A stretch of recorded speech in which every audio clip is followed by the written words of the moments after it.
Mara breathed in the scent of aging paper. It was a familiar comfort in the quiet solitude of the archive. Dust motes danced in the golden rays filtering through high windows. Each particle seemed to hold a story, a whisper of a life lived. Mara, with her steady hands and gentle touch, worked tirelessly to preserve these fragile threads of the past. She found solace in the faded ink, the elegant script of fountain pens long gone silent. Each letter, each document was a puzzle piece. Mara meticulously pieced together forgotten narratives, her own life fading into the background.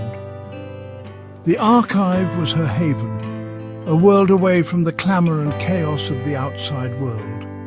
She preferred the company of history to the complexities of human interaction. Social gatherings filled her with a quiet dread.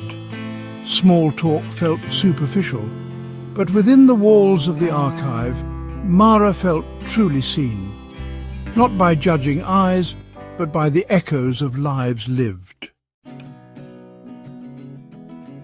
One day a new collection arrived. Wooden crates smelling of the sea and faraway places filled a corner of the workroom.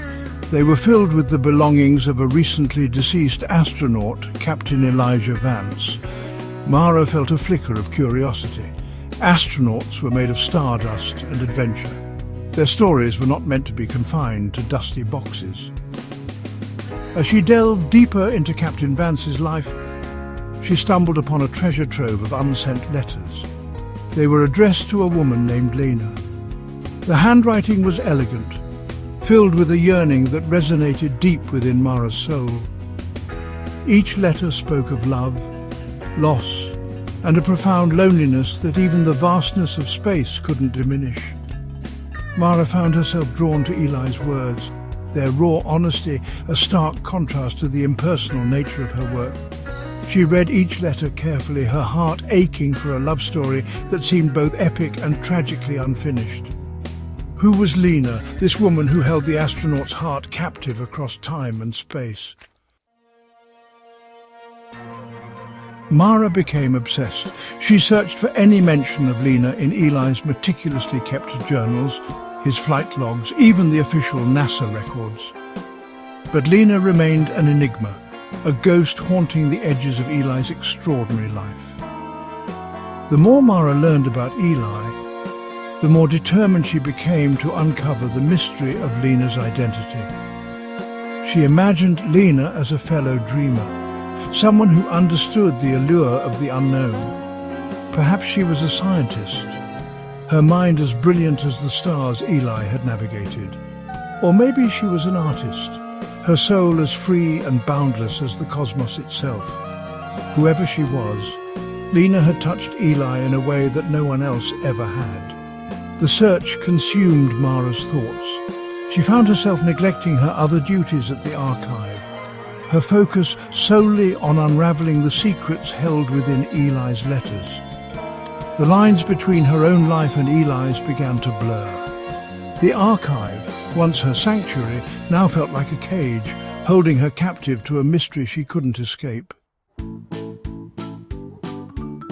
One letter, tucked away in the back of a journal, mentioned a remote cabin in the Adirondack Mountains.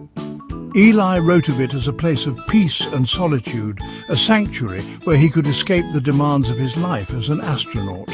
He referred to it as our place, suggesting that Lena had been there with him. A spark of hope ignited within Mara. Perhaps the cabin held the key to unravelling the mystery of Lena. Maybe there were clues there, fragments of their story left behind. With a newfound sense of purpose, Mara took a leave of absence from the archive. It was a decision that surprised even herself. For the first time in her life, she was stepping outside her comfort zone, driven by a force she couldn't quite explain. The journey to the Adirondacks was long and arduous, but Mara barely noticed. Her mind was filled with images of Eli and Lena, their laughter echoing through the trees, their love story unfolding beneath a canopy of stars. As she drove deeper into the mountains, the outside world faded away, replaced by a sense of anticipation that bordered on exhilaration.